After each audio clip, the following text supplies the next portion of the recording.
खालिद साहब, आपसे आगाज़ करता हूँ पहले प्रोग्राम का। ये जो हथियारों की ताकत है, ये दोनों ममालिक के पास बड़ी तगड़ी है। इस जंग के अंदर हमने देख लिया कैपेबिलिटीज मौजूद हैं। जिस शहर को, जिस निशाने को हिट करना चाहें, दोनों कर सकते हैं। क्या इसके अंदर कुछ ऐसे मैकेनिज्म वजह करने की ज़रूरत नहीं है कि कुछ मिस कैलकुलेशन ना हो जाए? नदीम मलिक साहब, बहुत शुक्रिया आपका इनवाइट करने का। ऑन द लाइटर नोट, मेरा ख्याल है हमें चाहिए कि हम राफेल ना मारा करें उनके, ताकि वो उनको इतना गुस्सा ना आए कि वो शहरों की तरफ आ जाए। तो ये कैसे हो सकता है कि आप इतना जब हेल्पलेस हो जाए। आपने नोट किया होगा सीडीएस के चीफ ऑफ डिफेंस स्टाफ ने कहा कि हमारा नुकसान हुआ, लेकिन हमने इसमें ये देखे कि नुकसान ना पूछे, ये पूछे कि हमने रिकवरी क्या की और हमने टैक्टिकल मिस्टेक की थी, हमने उसको रिव्यू किया। सबसे पहले मैं इस बात पर यह हैरान हूं कि दुनिया में जंगें प्रैक्टिस करने के लिए या टैक्टिकल फॉर्मुलेशन को सही करने के लिए या कोई आपके जो एरर्स होते हैं उनको रिमूव करने के लिए जंग के टाइम नहीं होता। हम जो पाक फिजाइया की मैं हमेशा बात करता हूं कि हम नियर रियल एनवायरनमेंट में ट्रेन करते हैं और उसमें रियल द बेस्ट हाइपोथेसिस दुश्मन को देते हैं। व्हाट वर्स्ट हमारे लिए, क्या दुश्मन हमारे लिए कर सकता है, हमारे खिलाफ कर सकता है। उन सिनेरियो में जब आप जंगें लड़ते हैं, प्रैक्टिस करते हैं, तो जंगें लड़ते वक्त आपको उस तरह की मुश्किलात नहीं आती जो हिंदुस्तान को पेश आई है। ये ऑन द लाइटर नोट बिल्कुल क्रिकेट मैच की तरह है कि आपकी वर्ल्ड कप में हिंदुस्तान की टीम जाए, वर्ल्ड कप के फाइनल में पहुंच जाए और हार जाए, तो हिंदुस्तानी लोग पूछें कि स्कोर क्या किया था, विकेटें कितनी गिरी थी।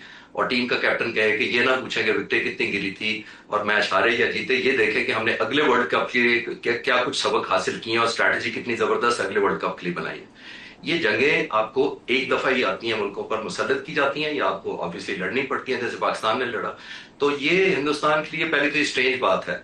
जो आपका सवाल है कि शहरों पर क्यों आई, शहरों पर इसीलिए आई, आपने नोट किया होगा कि उनकी एयरफोर्स अगले 2-3 दिन तक ग्राउंडेड थी और वजह आपको समझ आ गई है। और उस दौरान भी मैं पाक फजाइया से कंफर्म कर चुका था और कर रहा था और बता रहा था कि इस वक्त उनकी एयरफोर्स हवा में नहीं आ रही है। उस वक्त रीजन तो जाहिर नहीं पता थी कि क्या वजह है, लेकिन ये उन्होंने सब्सिट्यूट समझा कि जब तक एयरफोर्स दोबारा पांव पर नहीं खड़ी होती, अपने टैक्टिक्स रिवाइज नहीं करती, अपनी गलतियों का इदराक नहीं करती, तो उस वक्त तक हम शहरों को एंगेज करते हैं ताकि लोगों में खौफ हिरास फैला जाए और ऑब्वियसली एक डिफेंसिव पोस्चरिंग की तरफ पाकिस्तान को मजबूर किया जाए, जो बड़ा ऑफेंसिव हो चुका था 7 की रात को और 7 की सुबह के टाइम पे, अर्ली मॉर्निंग पे।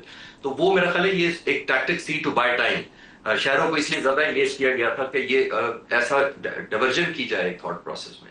Otherwise chairman joint chief staff Pakistan की जो बात बिल्कुल ठीक है कि इतनी जल्दी शिफ्ट नहीं होनी चाहिए थी शहरों की तरफ। और खास इवन एयर डिफेंस के जो सेटअप होते हैं या टारगेट्स होते हैं पोटेंशियल, उनमें मेन शहरों के अंदर लोकेटेड हो तो आमतौर पे इतनी जल्दी उनको टारगेट नहीं किया जाता, because this can be A misleading adventure. Misleading इस सेंस में कि जब लाहौर की तरफ कोई ड्रोन या मिसाइल आएगा तो हमें नहीं पता होता कि वो हेडक्वार्टर की तरफ जा रहा है, किसी बिल्डिंग पर जा रहा है, गवर्नमेंट की जा रहा है, किसी और सेंसिटिव जगह पे जा रहा है। तो ये बड़ी miscalculation, I agree with you. But ये एक और नाकामी है उनकी कि इतनी जल्दी उन्होंने थ्रेशोल्ड शहरों की तरफ कर लिया और डेफिनेटली इसके लिए मैकेनिज्म की जरूरत है।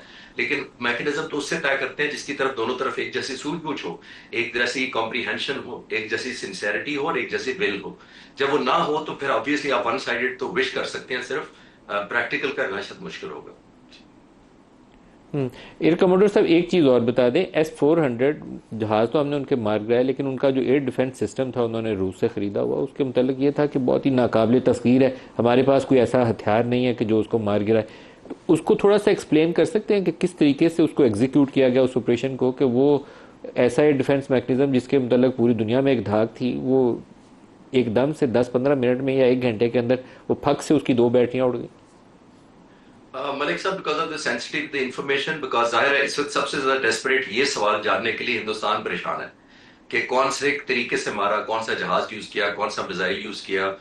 वो मेरे लिए नॉलेज में होने के बावजूद मैं शायद शेयर ना कर सकूं, लेकिन मैं इतना आपको जरूर बता सकता हूं कि ये बहुत डेंजरस मिशन था। और जितनी मुझे डिटेल्स मिली हैं उसके अंदर it was a kind of suicidal one way ticket हो सकता था, बिकॉज अगर ये जो मिसाइल है ये पहले एक्टिवेट कर देता और अपना मेरा मिसाइल लॉन्च कर देता। ये हम S-400 नाम ही मतलब ये है, 600 किलोमीटर से ये एक्वायर कर लेता है टारगेट को। 400 जो इसके अंदर डिजिट डाला गया नाम के साथ, उसका मतलब ये था कि ये शूट करता है। इसका मतलब ये है कि आपने 400 किलोमीटर या तो दूर से इसको मारना है, उसके लिए इसके पास वार्निंग बहुत है वेपन की, और अगर आपने अंदर जाके मारना है 400 किलोमीटर से पेनिट्रेट करना है, तो there is a big risk कि वो मिसाइल आपको पहले निशाना बना के ऑब्वियसली एंगेज करके पहले शूट डाउन उस जहाज को कर दे।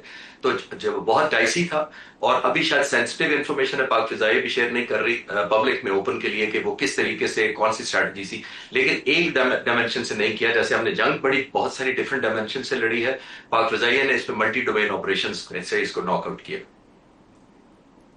और जो शाबाश है वैसे उन लोगों को जिन्होंने इस ऑपरेशन को प्लान भी किया और जिन्होंने एग्जीक्यूट किया, उनको शाबाशी है।